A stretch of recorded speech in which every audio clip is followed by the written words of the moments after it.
1, ons gaan net vers 3 doen. Hebreers 1 vers 3.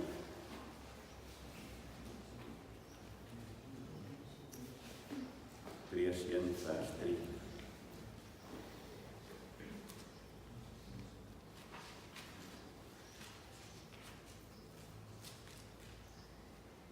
Vir my vanmôre om hierdie gedeelte te hanteer, en is soos elke Sondag.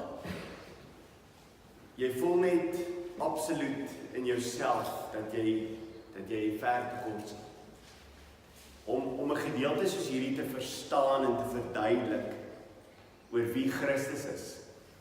En omdat die taal van onsself, van ons as mens so gebrekkig is dit 'n enorme moeilike gedeelte om te verduidelik.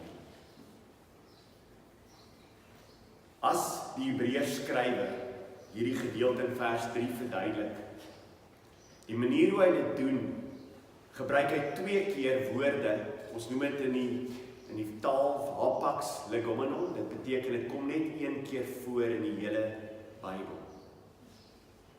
Hy gebruik 2 woorde wat net 1 keer in die hele Bybel voorkom, om Christus te beskryf. En die rede daarvoor is omdat hy die gans ander is. So kom ons bid saam en ons vra vir die Here om werklik waar hierdie gedeelte vir ons oop te breek en vir my wysheid te gee om dit te doen.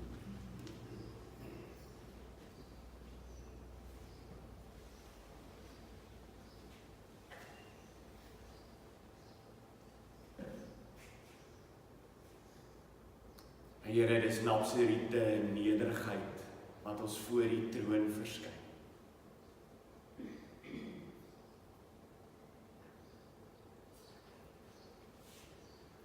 Here, ons gaan eendag die ewigheid nodig hê om net U te begin leer ken. Die volheid van wie U is te verstaan. Aan hierdie kant van die ewigheid sit ons met 'n gebrekkige taal. Taal van die mens. En met daai taal probeer ons die heerlikheid van U beskryf.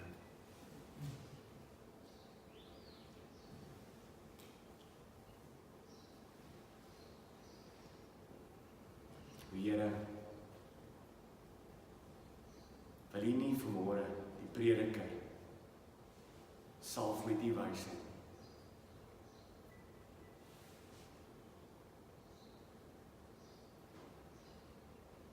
Dat hy praat dat mense vir U sal hoor. O Heilige Gees van God, dit is ons begeerte, dat U Christus aan ons kom oopmaak en verklaar. Bevestig die woord. Amen. Hebreërs 1 vers 3.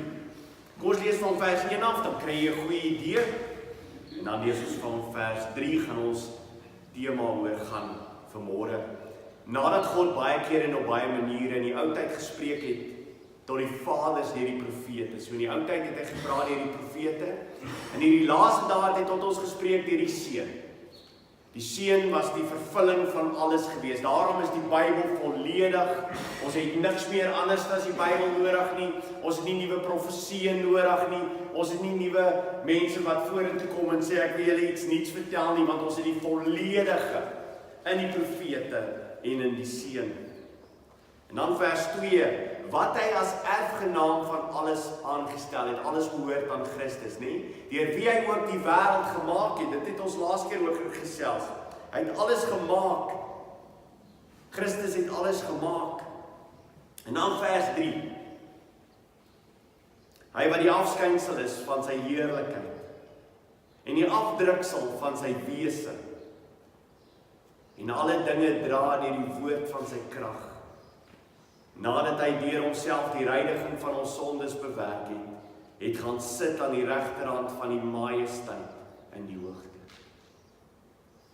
'n Ongelooflike gedeelte. Die sit aan die regterhand het ons na die afgelope tyd baie gekyk in die blok. Dit is 'n belangrike tema in Hebreërs skrywer. Hy gaan sit aan die regterhand van God, die Vader. Hoe verduidelik ek goddelike taal? In Openbaring, as ons ingaan in die hemel en ons wil gaan sien hoe lyk dit in die hemel en God bring vir Johannes en hy sê vir Johannes, ek wil vir jou wys. Dan begin Johannes te verduidelik wat in die hemel aangaan. En Johannes se verduidelik in die hele tyd oor dit wat hy sien, sê hy die hele tyd gebruik hy die woord in Afrikaans soos. Dis nie om te sê as jy Openbaring gelees het dat jy weet wat in die hemel aangaan. Hier nie 'n cooking clue nie, okay? Hier nie 'n cooking clue nie. Ons gaan eendag in die hemel kom en ons gaan net so staan. Vir die eerste deel van die ewigheid gaan ons so staan. Gaan awesome wees. Nou Johannes as hy begin verduidelik, gebruik hy soos. Hy gebruik die woord soos 85 keer in Openbaring. 85 keer sê hy soos. Elke keer as hy iets sien dan sê hy soos, want hy moet menslike terme vat en hy moet probeer die ewigheid, die hemelse verduidelik en dan vat hy dit en dan moet hy elke keer sê, as hy dit verduidelik gevat het, dan sê hy okay, soos. En elke keer as jy het woord gebruik in die Afrikaans om iets te beskryf van wie God is, dan as jy hom klaar gevat het en jy het hom in jou hande, dan sê jy vir jouself, dis nie heeltemal. Dit skiet so ver te kort. En vanmôre as ons na die Hebreers skrywer toe gaan, dan is dit dieselfde gevoel wat jy kry is, elke keer as die Hebreers skrywer skrywe, dan gebruik hy 'n klomp woorde wat hy die Grieks uittrek. Hy sit woorde bymekaar in die Grieks om nuwe woorde op te bou, want hy wil iets verduidelik van wie Christus is. En as hy een woord klaar gebruik het, dan wil hy nog 'n woord bysit, net sodat jy kan verstaan. En as jy klaar hierdie gehoor het, dan sê jy vir jouself, dis soveel meer. Die eerste woord in die Grieks wat daar gebruik word, gasma, wat beteken as sigbare lig. Sigbare lig wat ons oë kan hanteer. Dis 'n mooi verduideliking daarvan. As ek na hierdie Griekse woord gaan kyk en ek wil weet, wat beteken die afskynsel? As jy nou daai woord daar gaan kyk, wat beteken die afskynsel? Dit beteken die heerlike of die sigbare lig wat soos veel vir my gegee word sodat my oë dit kan hanteer. Sodat my oë nie uitgebrand word uit sy kastyd. Dis hierdie Griekse woord. Mooi nie? So as jy byvoorbeeld dink aan die son.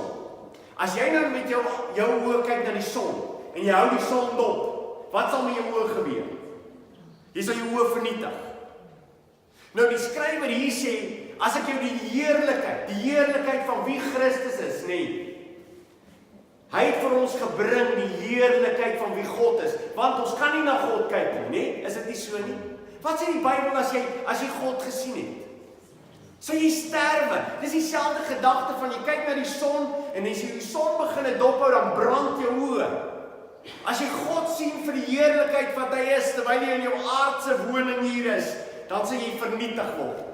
Dis sy heerlikheid. So in die Seun het hy sy heerlikheid aan ons gebring en het so 'n manier gebring sodat ons daarmee met ons oë kan kyk. So toe ons Christus sien, toe sien ons die heerlikheid van God soos ons as mens dit kan aanvaar en ervaar en aanskou.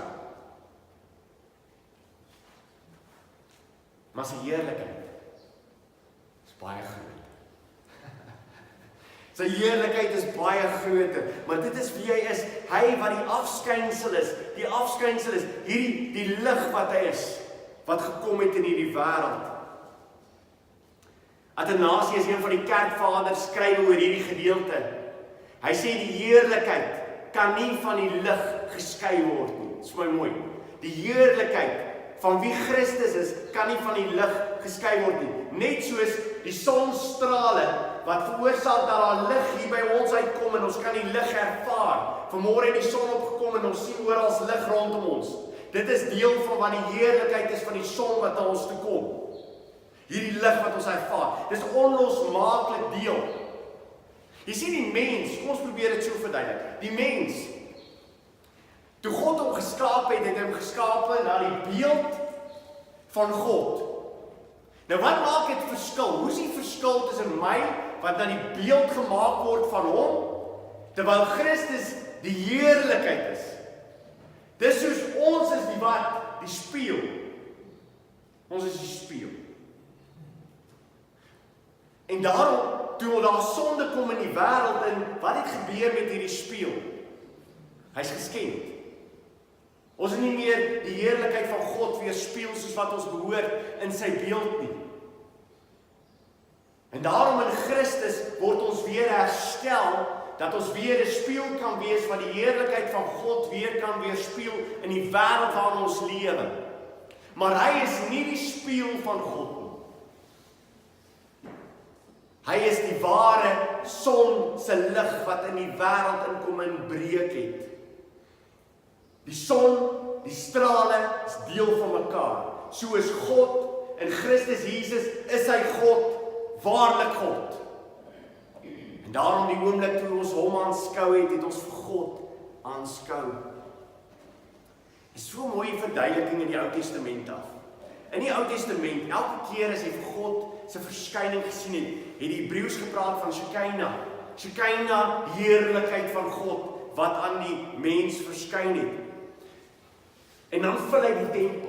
En as hy die tempel vul, dan sien die mense die heerlikheid van hom. Daar's net so 'n lig wat skyn, daar's 'n heerlikheid wat is, en terwyl hy daar is, kan niemand in die tempel kom nie. Maar dit is nie asof God die tempel daarin gegaan het en in die tempel gegaan het nie. Nee, hy het maar net 'n deel van homself, hy het maar net die lig van homself daarin laat skyn, en dit was so oorweldigend dat die mense nie kon ingaan nie. Was nie hy nie? Was nie die volheid van wie hy is nie? Daarom kan Salomo sê, ons bou 'n tempel. Hy sê, maar God kan nie vasgevang word in 'n tempel nie. Nie eens die wêreld, nie eens alles in die hemelruim kan vir God vasvang nie. Is groter as alles.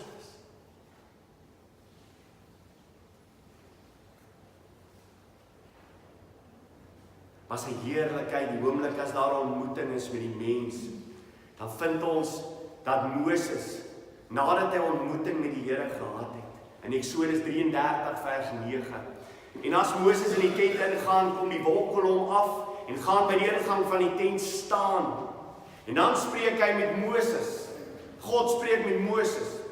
Moses se gesig blink in die teenwoordigheid. Die oomblik as hy in die teenwoordigheid van God kom, dan blink sy gesig, en as hy uitgaan, dan maak hy sy gesig toe. Want die mense kan nie na hom kyk nie, want wat is Moses? Moses is die spieël van die heerlikheid van God.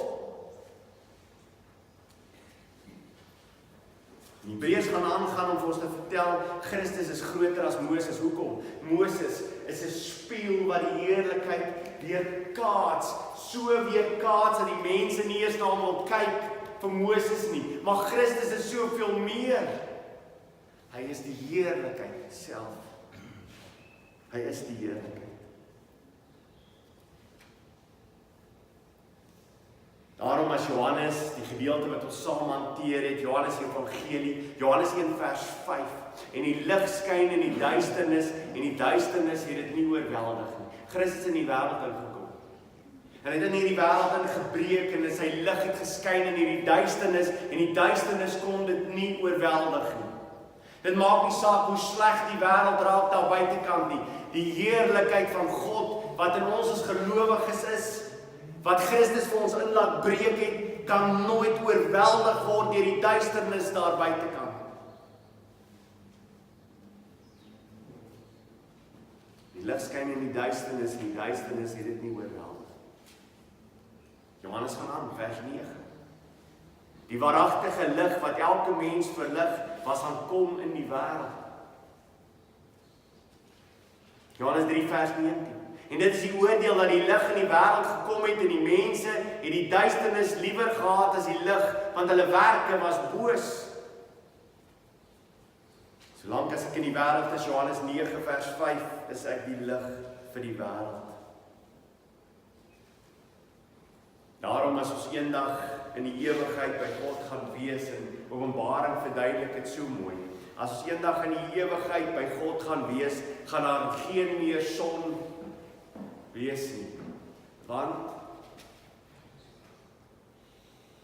die Lam, die Vader is die lig, die heerlikheid sal daar wees. Elke keer as jy die son sien opkom, dan besef jy God moes iets gemaak het om lig in hierdie wêreld in te bring. In sy seun kom breuke in die geestelike realiteit en hy kom wys vir ons, wat beteken dit as lig in 'n duister wêreld inkom? En as jy ontmoeting met Jesus Christus gehad het, dan verstaan jy dit vanmôre. Dan verstaan jy wat plaasvind, die oomblik as jy verander word van die duisternis en jy kom in die lig in en jou hele lewe word verander.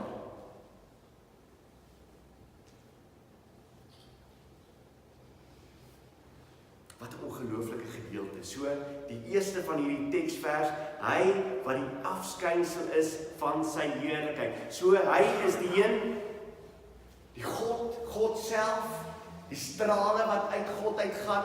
As ons dit so kan verduidelik, Christus is daai strale wat deel is van die son, maar hy is die strale wat uitgaan van hom uit op so 'n manier dat my menslike oë dit kan hanteer.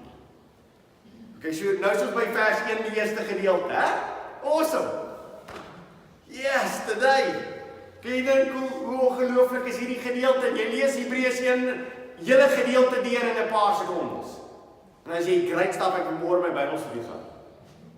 Hierdie gedeelte is so gelaai. Onthou jy dat Christus ook met tye vir sy disippels hierdie heerlikheid laat deurbreek het? Onthou jy dit? Hy het berg van verheerliking. Hy staan op die berg van verheerliking en hy vat 2 van sy disippels saam met hom. Petrus en Johannes. Hulle is by hom, nee, en Jakobus. Hulle is daar by hom. En terwyl hulle daar staan, die volgende oomblik word Christus verander. En sy kleed word so wit, soos 'n mens dit nie kan was nie, sê in die Bybel. En hulle sien sy wat? Sy heerlikheid. Sien sy heerlikheid. So ongelooflik dat Paulus op die pad van Damaskus, dan het Jesus opgevaar al klaar na die Vader toe nie, en dan verskyn hy aan Paulus. En nou Paulus is op pad, hy's op pad om die Christen te vervolg. Die volgende oomblik skyn die Here, dit was nie son nie, skyn die heerlikheid van Christus skyn op Paulus en Paulus word wat? Blind. Heerlikheid. Die heerlikheid van Christus wat inbreek in die wêreld en nou Paulus se lewe teen Paulus, hierdie groot man op homself wat in beheer is van alles, wat die Christene wil vervolg. Die volgende oomblik is hy blind. Maar hy is nie net die afskynsel van sy heerlikheid nie, maar hy is ook die afdruksel van sy wese. Nou hierdie woord is weer eens albakslik, dit beteken dit kom net een keer voor. En dit is interessant as jy die woord hoor, jy gaan iets hoor in Afrikaans. So kom ek spreek dit vir jou uit. Dan gaan jy die Afrikaanse woord hoor waar ons dit vandaan kry. Karakter.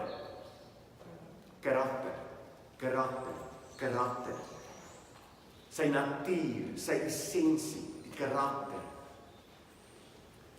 Die ongelooflike van dit is, hy's 'n afdruksel van God self. Hy's 'n afdruksel. So as jy 'n stempel vat, nee, en jy sien al die goedes wat op hom is, die stempel hieronder. Daar is 'n klomp dele van hom wat daar buitekant uit is. En jy kan dit sien met jou oog. Dan druk jy dit in die ink.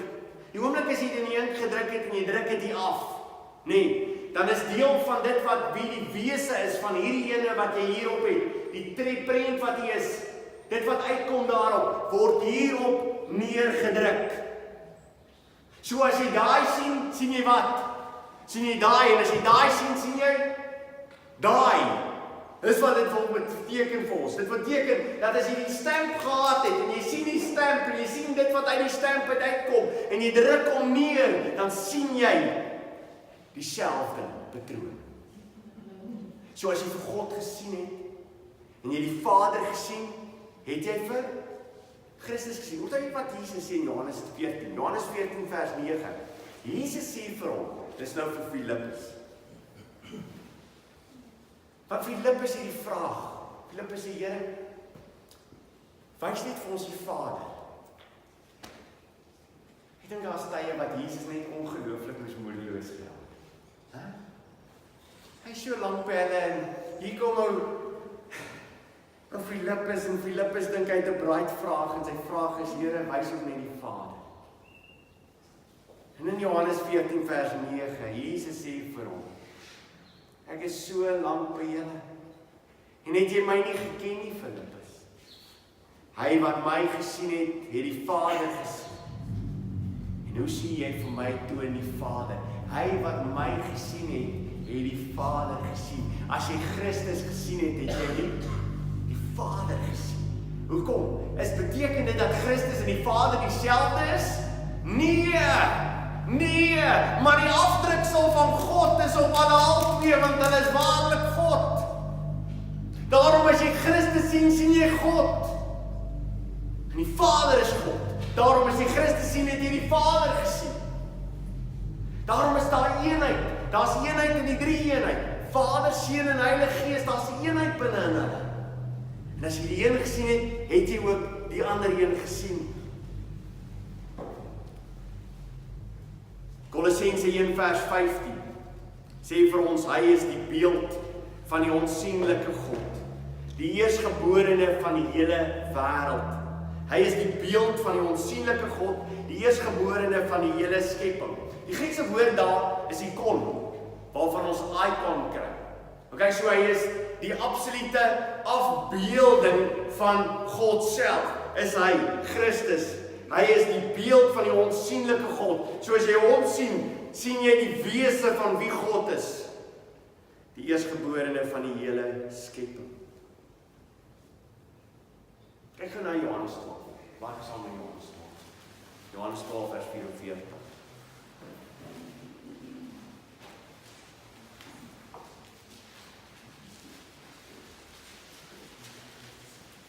Johannes 12 vers 44.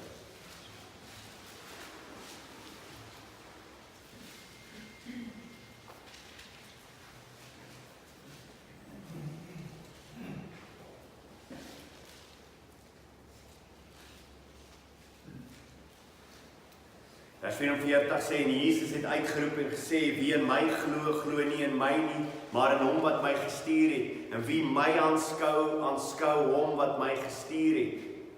Ek het as 'n lig in die wêreld gekom, sodat elkeen wat in my glo, nie in die duisternis sou bly nie. Jy sien hoe mooi van daai vers het presies dit vas, wat ons vanmôre vir mekaar sê.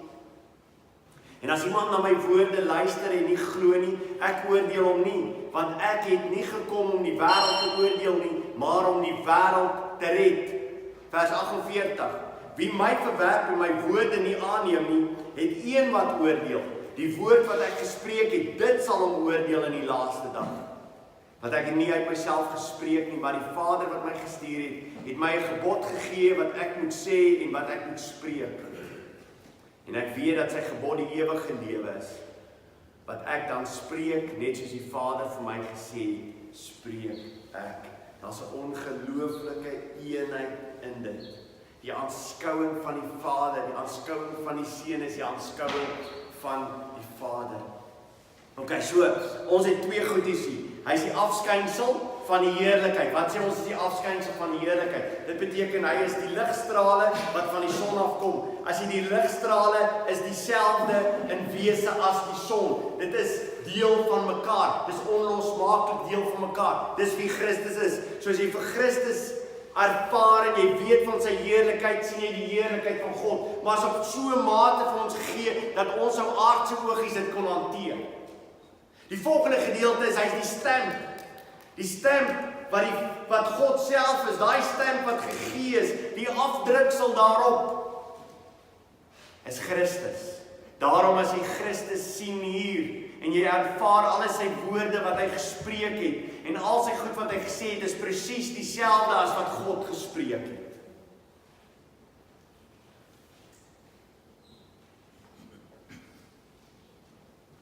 Hy wat die afskynsel is van die heerlikheid, en die afdruksel van sy wese. En alle dinge dra deur die woord van sy krag.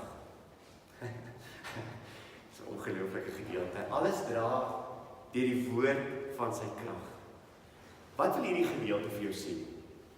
Hierdie gedeelte vanmôre wil vir ons vertel dat niks of niemand enigstens God se plan kan frustreer, kan belemmer, kan verhoed wat daar in Christus Jesus is nie. Niemand.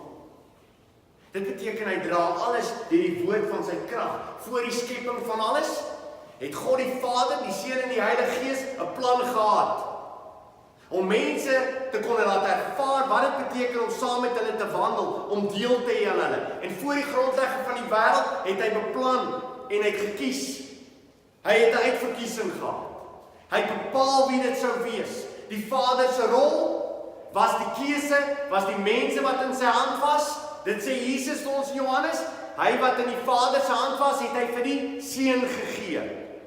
So die Vader het voor die grondlegging van die aarde, het daar 'n groep mense wat hy gehaat het, hy het dit vir die Seun gegee, die Seun het hulle gehaat, die Seun het vir hulle gesterwe, die Heilige Gees se werk is om hulle lewendig te maak, wat die Vader bepaal het voor die grondlegging van die aarde, wat in sy hande is, het die Gees lewendig gemaak, en die Gees is besig met hulle met 'n pad na heerlikheid. En die Bybel sê vir ons, dit is God se plan gewees, en niemand gaan in daai plan instap nie. Niemand gaan dit verhoed nie, niemand gaan dit keer nie, dit is God se plan. Hy hou alles vas in sy hande.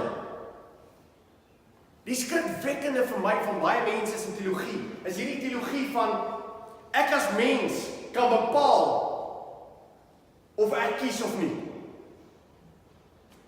So dit beteken, God staan aan buitekant. Die Vader, die Seun en die Heilige Gees. Hulle het 'n plan gehad, en die plan het hulle gemaak, Christus het gesterwe, en die Gees se taak is om lewendig te maak, maar, wag, hou net aan.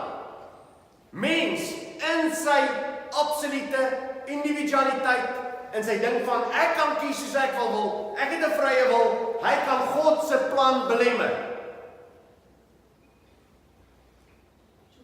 En ons dink is enigiets met hierdie Bybel uit. So wie is eintlik God? Die mens is God. So waar dink jy kom daai teologie vandaan? Van God of van mens? Dis ons probleem. Ons probleem is, ons as mense, ek is on bright, hoor, ek het 'n keuse, ek het 'n vrye keuse. Die enigste vrye keuse wat jy het, my liewe vriend en vriendin, is om sonde te doen. Dis jou vrye keuse. En wie wat gaan jy elke keer doen? Vir sonde kies. Dis jou vrye keuse. Het jy 'n vrye keuse? Absoluut. 'n Vrye keuse om te sondig, net soos jy wil. As dit nie die Heilige Gees is, wat inbreek in jou lewe, en 'n realiteit van lewe kom skep in jou lewe, dat jy verstaan wat Christus vir jou kom doen het, en jy verstaan wat die plan van God is voor die grondlegging van die aarde, sal jy nooit die heerlikheid van God kan aanskou in Christus Jesus. Nou die Bybel sê vir ons, hierdie Jesus Christus waarvan ons hier praat, hy is die een wat alles vashou deur die woord van sy krag. Hy het alles gespreek, en soos wat hy gespreek het, deur die krag wat in hom is, sal alles plaasvind presies so hy het gesê. Die dag wat voor die grondlegging van die aarde bepaal is, wanneer Christus Jesus op die wolke weer gaan verskyn, gaan presies dieselfde oomblik wees in die geskiedenis, wanneer dit sal plaasvind, en niemand gaan dit verhoed. En my God is awesome. Is glad nie die denke van enige mens. En die oomblik as jy na die Bybel kom met jou menslike denke, wil ek vir jou sê, jy gaan God mis.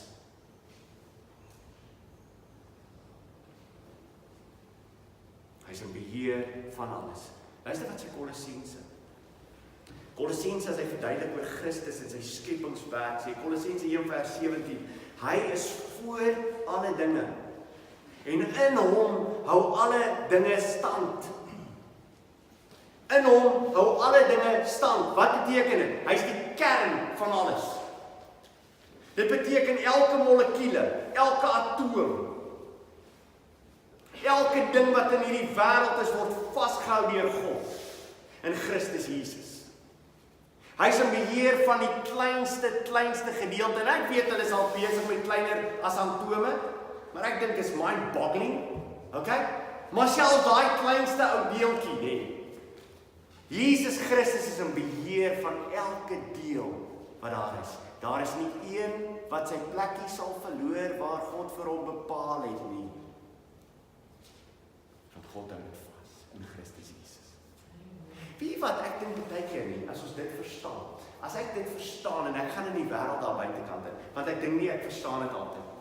Ek kyk baie keer na my lewe en ek kyk terug oor die laaste week en ek dink myself, Johan, het jy regtig waar hierdie hele week geglo dat God in Christus Jesus, in sy woord, alles in stand hou?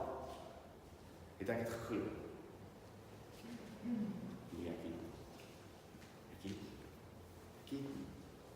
Ek wens ek het. En ek bid vir die Here om my oë meer en meer oop te maak, dat ek dit elke oomblik sal aanskou. Dat ek elke oomblik sal besef, ek gaan in hierdie wêreld in met my Vader in Christus Jesus, wat hy die hele wêreld vashou deur sy woord.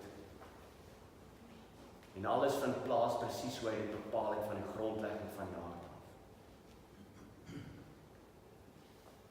Kan jy verstaan ek hoe Christene deur die eeue die ongelooflikste vrede gehad het?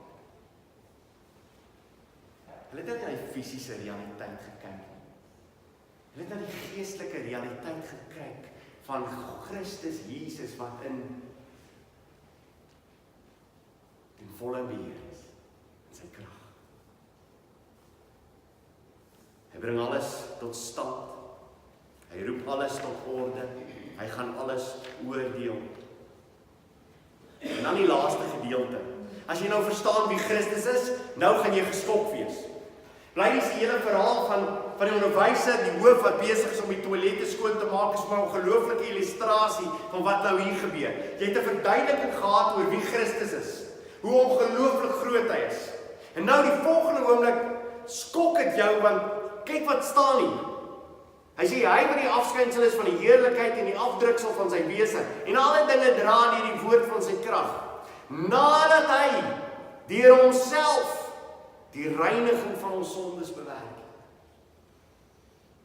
Hy in homself die reiniging van ons sondes bewerkstellig het. Dis een van die dinge wat die Katolieke in die Katolieke era met ou Luther hulle, een van die moeilikste goedes wat ou Luther moes by uitkom, is die verstaan hiervan, is dat Christus die reiniging bewerkstellig het, en daar is geen meer reiniging of werke wat van my kant afkom, wat die reiniging wat hy vir my bewerkstellig het aan die kruis, enigstens kan verander of verbeter.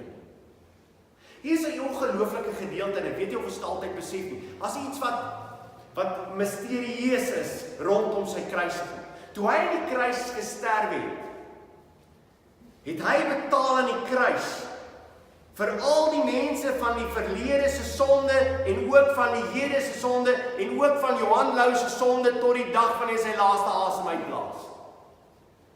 Het hy eenmaal aan die kruis ten volle daarvoor betaal.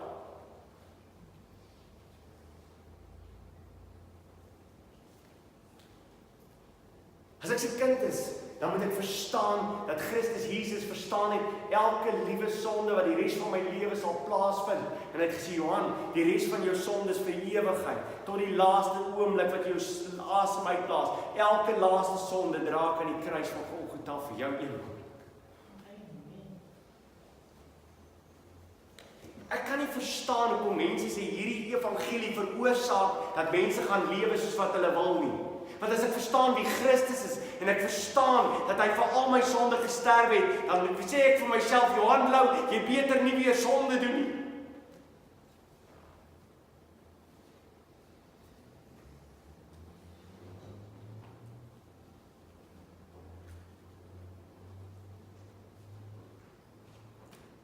Vergewing.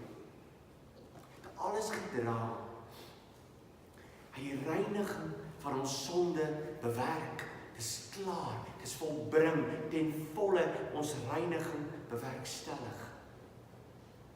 Wie is die persone, wie is die objek van hierdie daad wat hy kom doen het? Ons. Het jy gesien? Ons. Wie is ons? Sy kinders. Elke liewe persoon wat in die toekoms sy lewe vir die Here gaan gee, Elke een van hulle het Christus aan die kruis van Golgotha ten volle vir daai persoon ten volle betaal tot die laaste oomblik wat hy sy asem uitblaas, ten volle vir hom betaal. Dit is ons. Nou kan jy onmiddellik verstaan en ek wil so 'n bietjie gaan dat jy net by my sal bly op hierdie stadium. En dis belangrik. As hy aan die kruis van Golgotha die reiniging bewerkstellig het hy die reiniging bewerkstellig van al die gelowiges in die verlede en al die gelowiges in die toekoms. As ons sê hy die reiniging aan die kruis bewerkstellig vir alle mense, wat beteken dit dan onmiddellik? Hy die reiniging gaan bewerkstellig vir die mense wat in Sodom en Gomorra alreeds in Hades sit, besig om te pynig, deur te doen. Het Christus aan die kruis die reiniging van die mense in Sodom en Gomorra se sonde gedra wat alreeds in Hades sit en al klaar die pyniging ontvang vir hulle sonde? As sy reiniging bewerkstellig het hy dit bewerkstellig, dis finaal, dis volkome, dis klaar. Dit beteken ek, Johan Lou, gaan eendag voor die hemel staan en Jesus, God gaan vir my vra, die Vader gaan vir my vra, Johan Lou, hoekom kan jy inkom in die hemel in? Dan sê ek alleen op grond van Jesus Christus se offer aan die kruis wat vir my reiniging bewerkstellig het. Maar as hy dit vir die hele wêreld bewerkstellig het, my liewe vriende, dan kan elke persoon wat van die wêreldling wat geleef het soos wat hy wil, kan eendag voor die troon van God sit en sê, Christus het die reiniging vir my bewerkstellig. Is dit waar? Hierdie reiniging wat bewerkstellig is, mense is volkome. Daarom kan die Christen, die gelowige, wat wederbaar is deur die kruis van Jesus Christus, kan eintlik in sy lewe agteroor sit en sê, dis klaar. Dis ten volle. Ek kan nooit my redding verloor. Kan nooit meer redding verloor. Maar ek moet vir jou sê, jy's in 'n bietjie van 'n probleem as hy vir almal bewerkstellig. Want jy het geen meer vaste fundament waarop jy kan bou. Luister weer na die teks. Nadat hy deur homself die reiniging van die sondes bewerk het verlede tyd. Dit is verby. Dit is gedoen.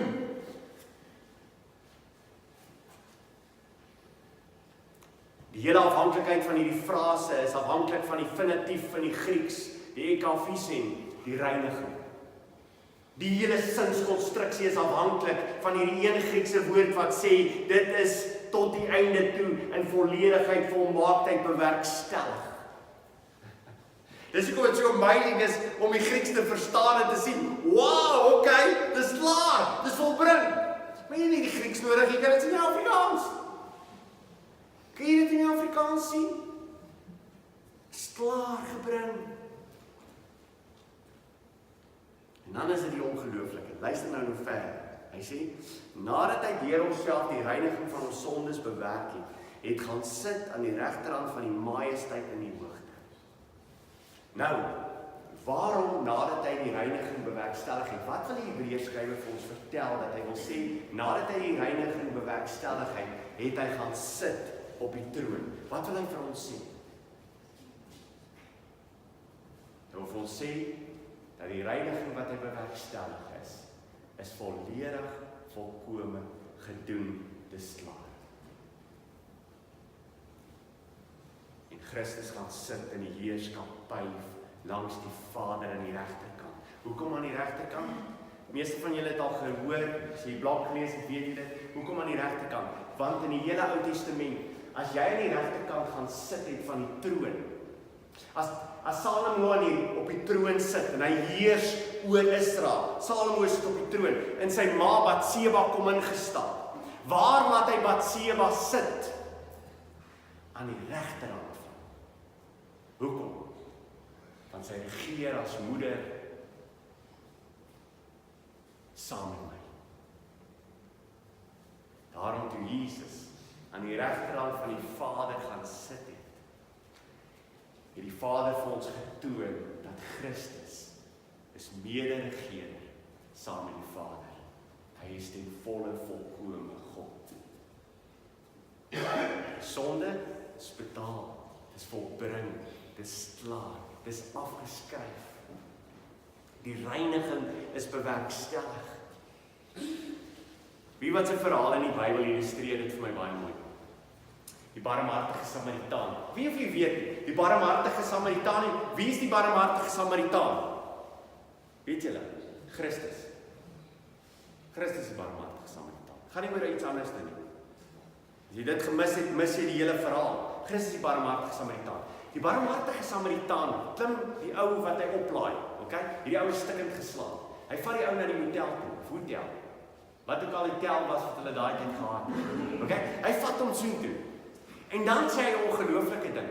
Hy boek hom daar en hy sê vir hom enigiets wat hy nog vir jou verder sal skuld, sit dit op. Sit dit op my lewe.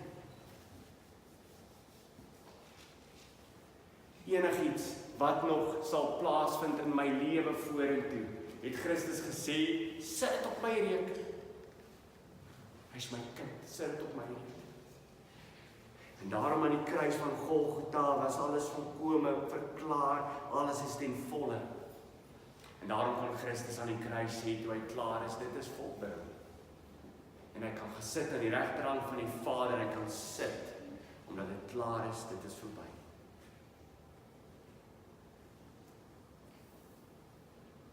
Christus is die heerlikheid.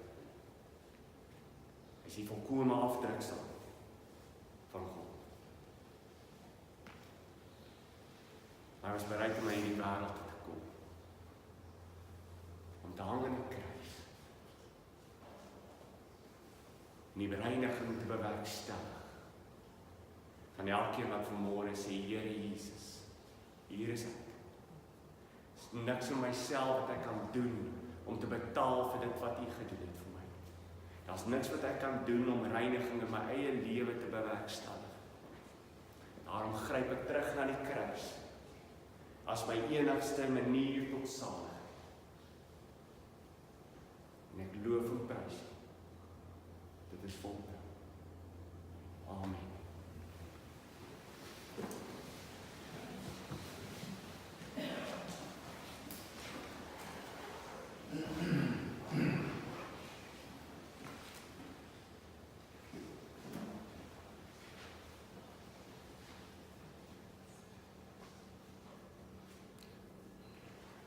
By ons hoofde gebuig is jy vanmôre deur die Gees lewendig gemaak is en jy die heerlikheid van God gesien het in Christus Jesus.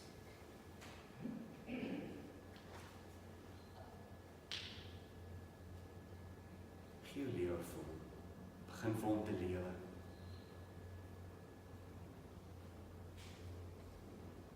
Hy is die koning van die konings. Hy is dit werd dat ons alles vir hom sal gee. Here Jesus,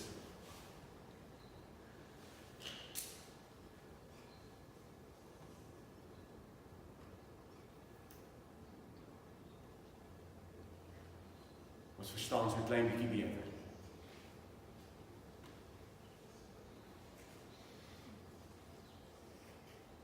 Ons val in aanbidding voor U neer.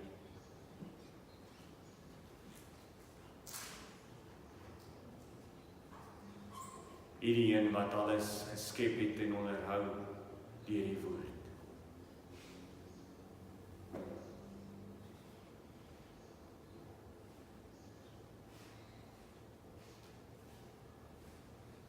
En ja, Here, ons wil nie ligtelik omgaan met U woord nie.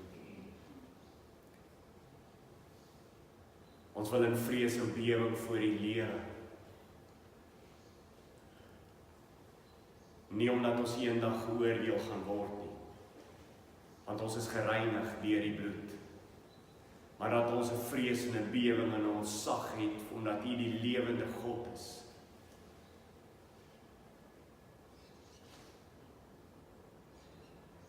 Sonder dat ons enigiets daarvan verdien, mens geword het.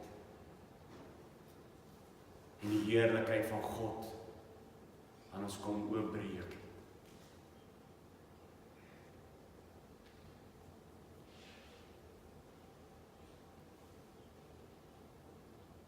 Wat is die mens? Wat is die mens dat hier bemoeienis met ons maak?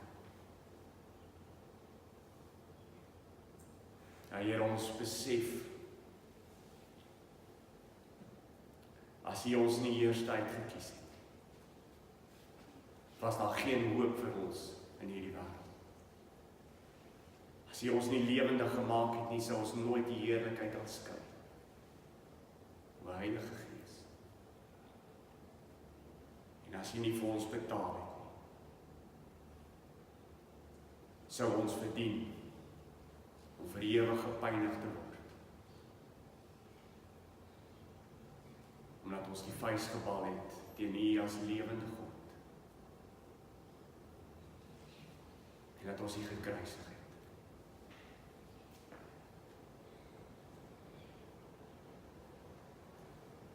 Drie-enige God, Vader, Seun en Heilige Gees. Een plan, een wese, een doel. Ons loof en ons prys U wonderlike naam van nou af en aanhoudend in die ewigheid.